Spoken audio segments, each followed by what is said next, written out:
അപ്പത്തിൻ്റെയും ഇടിയപ്പത്തിൻ്റെ എല്ലാം കൂടെ ഇത്രയും കോമ്പിനേഷൻ ആയിട്ടുള്ള വേറൊരു കറി ഉണ്ടാവാൻ സാധ്യതയില്ല. അത്രക്ക് ടേസ്റ്റാണ്. ഇത് ഉണ്ടാക്കാൻ വേണ്ടിയിട്ട് ആദ്യം തന്നെ ഒരു പാത്രത്തിലേക്ക് 2 ടേബിൾ സ്പൂൺ വെളിച്ചെണ്ണ ഒഴിച്ചു കൊടുക്കാം.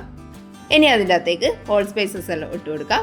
ഒരു 2 കഷ്ണം പട്ട, 3-4 ഗ്രാമ്പു, 2 ഏലക്ക, ബേ ലീഫ്, സ്റ്റാർ എല്ലാം ഇട്ട് കൊടുക്കാം. ഇനി ഇതിൻ്റെ അകത്തേക്ക് ഒരു വലിയ സവാള ചെറുതായിട്ട് അരിഞ്ഞിട്ട്, കനം കുറഞ്ഞ് അരിഞ്ഞിട്ട്, നമ്മൾ ബിരിയാണിക്കെല്ലാം സവാള ഫ്രൈ ചെയ്യുന്ന അതുപോലെ നേരിയതായിട്ട് കനം കുറഞ്ഞ് അരിഞ്ഞിട്ട് ഇതിൻ്റെ അകത്തേക്ക് ഇട്ട് കൊടുക്കാം.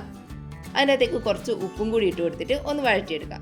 കുറച്ചൊന്നും വഴറ്റിയെടുത്താൽ പോരാ, നന്നായിട്ട് തന്നെ വഴറ്റിയെടുക്കണം. സവാളയെല്ലാം സോഫ്റ്റ് ആയിട്ട് ഒരു ഗോൾഡൻ കളറിലാകുന്നവരെ ഇതുപോലെ തന്നെ വഴറ്റിയെടുക്കണം. ഫ്ലെയിം ഒരു ലോ ടു മീഡിയത്തിൽ വെച്ചിട്ട് വേണം വഴറ്റിയെടുക്കാൻ വേണ്ടിയിട്ട്. സവാള ഈ ഒരു പരുവത്തിലായി വരണം, അതുവരെ ഇതുപോലെ തന്നെ വഴറ്റിയെടുക്കാം. ഇനി അതിൻ്റെ അകത്തേക്ക് ഒരു 2 പച്ചമുളകും, ഒരു കഷ്ണം ഇഞ്ചിയും, ഒരു 6-7 അല്ലി വെളുത്തുള്ളിയും കൂടി ചതച്ചെടുത്തത് ചേർത്ത് കൊടുക്കാം. ഇനി അതും കൂടി നന്നായിട്ടൊന്ന് വഴറ്റിയെടുക്കാം.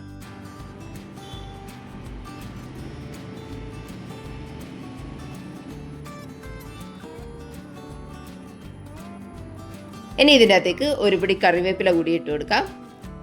അതും കൂടി ഒന്ന് വഴറ്റിയെടുക്കാം. സിമ്പിളായിട്ട് ഉണ്ടാക്കിയെടുക്കാൻ പറ്റിയ ഒരു കറിയാണ്. ഇതിൻ്റെ അകത്തേക്ക് വേറെ പച്ചക്കറികൾ ആവശ്യമൊന്നുമില്ല. ക്യാരറ്റോ തക്കാളിയോ ഉരുളക്കിഴങ്ങോ ഒന്നും ഇതിൻ്റെ അകത്തേക്ക് ആവശ്യമില്ല. സവാള മാത്രം മതിയാവും. ഇനി ഇതിൻ്റെ അകത്തേക്ക് പൊടികൾ ചേർത്ത് കൊടുക്കാം. 1 ടീസ്പൂൺ മല്ലിപ്പൊടി, ഒരു 1/4 ടീസ്പൂൺ മഞ്ഞൾപ്പൊടി, 1 ടീസ്പൂൺ കുരുമുളക് പൊടി. ഇത്രയും ഇട്ട് കൊടുത്തിട്ട് ഈ പൊടികളെ പച്ചക്കൂത്തെല്ലാം മാറുന്നവരെ ഒന്ന് വഴറ്റിയെടുക്കാം.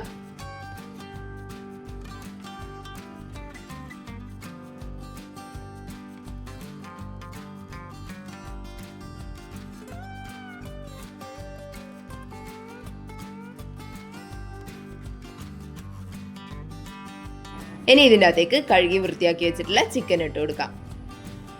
ചിക്കൻ ചെറുതായിട്ട് മുറിച്ചിട്ടാണ് ഇട്ട് കൊടുത്തിട്ടുള്ളത്. ചിക്കൻ്റെ അളവനുസരിച്ചിട്ട് സവാളേൻ്റെ അളവിലെല്ലാം വ്യത്യാസം വരുത്തണം. ഞാനിപ്പോൾ കുറച്ച് ചിക്കൻ മാത്രമേ എടുത്തിട്ടുള്ളൂ, അതിനനുസരിച്ചിട്ടാണ് ഒരു വലിയ സവാള എടുത്തിട്ടുള്ളത്.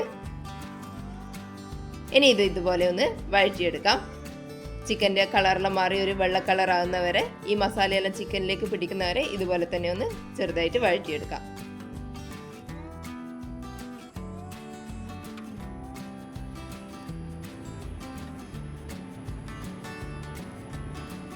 ഇതുപോലെ മസാലയെല്ലാം ചിക്കനിലേക്ക് പിടിച്ചിട്ടുണ്ട്. ഇനി ഇത് കുറച്ച് സമയം ഒന്ന് അടച്ചു വെച്ച് കൊടുക്കാം.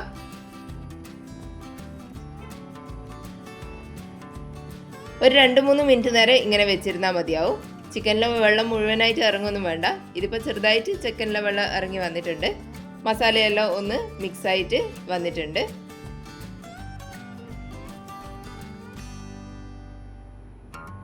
ഇതുപോലെ ചെയ്യുമ്പോൾ ചിക്കനിലേക്ക് മസാലയെല്ലാം നന്നായിട്ട് പിടിച്ചിട്ടുണ്ടാവും. ഇനി ഇതിൻ്റെ അകത്തേക്ക് 2 കപ്പ് തേങ്ങേൻ്റെ 2ാം പാല് ചേർത്ത് കൊടുക്കാം. ഇത് ഫ്രഷ് ആയിട്ട് എടുത്തിട്ടുള്ള തേങ്ങാപ്പാലാണ്, അല്ലാതെ പൊടി ഉപയോഗിച്ചിട്ടും തേങ്ങേൻ്റെ 2ാം പാൽ ഉണ്ടാക്കിയിട്ട് ഇതുപോലെ ഒഴിച്ചു കൊടുത്താൽ മതിയാവും. ഇനി ഇതൊന്ന് മിക്സ് ചെയ്ത് കൊടുത്തതിന് ശേഷം അടച്ച് വെച്ചിട്ട് വേവിച്ചെടുക്കാം. സാധാരണ എല്ലാ ചിക്കൻ കറിക്കും ചിക്കൻ വേവിക്കുന്ന അതേ സമയം തന്നെ ഇതും അടച്ച് വെച്ചിട്ട് വേവിച്ചെടുക്കാം. ഉപ്പ് നമ്മൾ ആദ്യം സവാള വഴറ്റുമ്പോൾ മാത്രമാണ് ഇട്ടിട്ടുള്ളത്. ഇനി ഉപ്പ് വേണമെന്നുണ്ടെങ്കിൽ ഈ സമയത്ത് ഇട്ട് കൊടുത്താൽ മതിയാവും. ഞാനൊരു 1/4 ടീസ്പൂൺ ഉപ്പ് കൂടി ഇട്ട് കൊടുത്തിട്ടുണ്ട്.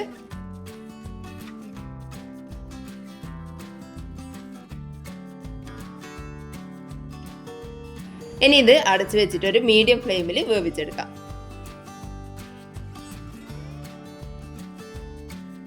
ഒരു 20-25 മിനിറ്റ് കൊണ്ട് തന്നെ ചിക്കൻ നന്നായിട്ട് വെന്ത് വന്നിട്ടുണ്ടാവും. അടപ്പ് തുറന്നിട്ട് ചിക്കൻ വെന്തിട്ടുണ്ടോ എന്ന് ആദ്യം ഒന്ന് നോക്കാം. ഇനി ഇതുപോലെ ഒന്ന് മിക്സ് ചെയ്ത് കൊടുക്കാം. തേങ്ങാപ്പാലെല്ലാം ചെറുതായിട്ട് വറ്റി ഒന്ന് കുറുകി വന്നിട്ടുണ്ട്. ഇത്ര ഗ്രേവി വേണം നമുക്ക്. ഇനി ഇതിൻ്റെ അകത്തേക്ക് 1ാം പാലും കൂടിയാണ് ചേർത്ത് കൊടുക്കാനുള്ള. തീരെ വറ്റിപ്പോയി കഴിഞ്ഞാൽ ഗ്രേവി ഒട്ടും ഉണ്ടാവില്ല. അതുകൊണ്ട് ഈ ഒരു ഗ്രേവിയിൽ വേണം നമുക്ക് 1ാം പാൽ ഒഴിച്ചു കൊടുക്കാൻ വേണ്ടിയിട്ട്. ഫ്ലെയിം ഒരു മീഡിയത്തിൽ വെക്കാം. ഇനി ഇതിൻ്റെ അകത്തേക്ക് 1 ടീസ്പൂൺ ഗരം മസാല ഇട്ട് കൊടുക്കാം. അതും കൂടി നന്നായിട്ടൊന്ന് മിക്സ് ചെയ്തെടുക്കാം.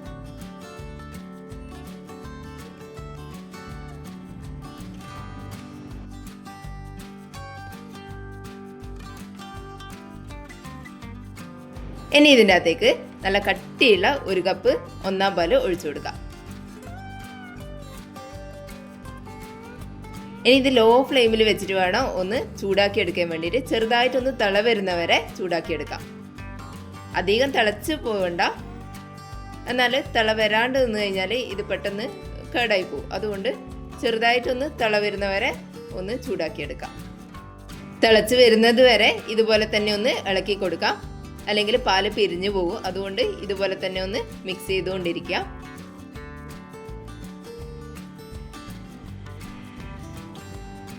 ഇതുപോലെ ചെറുതായിട്ട് തിള വന്നു കഴിഞ്ഞാൽ ഫ്ലെയിം ഓഫ് ചെയ്ത് കൊടുക്കാം. നമ്മളെ കറി ആയിട്ടുണ്ട്. ഇനി ഇതിൻ്റെ അകത്തൊന്ന് താളിച്ചൊഴിക്കണം. അതിന് വേണ്ടിയിട്ട് കുറച്ച് നെയ്യൊന്ന് ചൂടാക്കാം. നെയ്യ് തന്നെ വേണം, എന്നാലേ ഇതിന് നല്ല ടേസ്റ്റ് ഉണ്ടാവും. നെയ്യ് ഇല്ല എന്നാണെങ്കിൽ വെളിച്ചെണ്ണ എടുക്കാം. ഇനി കുറച്ച് കാഷ്യൂ നട്ട്സ് ഈ നെയ്യിലൊന്ന് വറുത്തെടുക്കാം. കാഷ്യൂ നട്ട്സിൻ്റെ കളറെല്ലാം മാറി വരുന്ന സമയത്ത് കുറച്ച് കറിവേപ്പില കൂടി ഇതിൻ്റെ അകത്തേക്ക് ഇട്ട് കൊടുക്കാം. ഇനി ഇതൊന്ന് കോരി മാറ്റാം.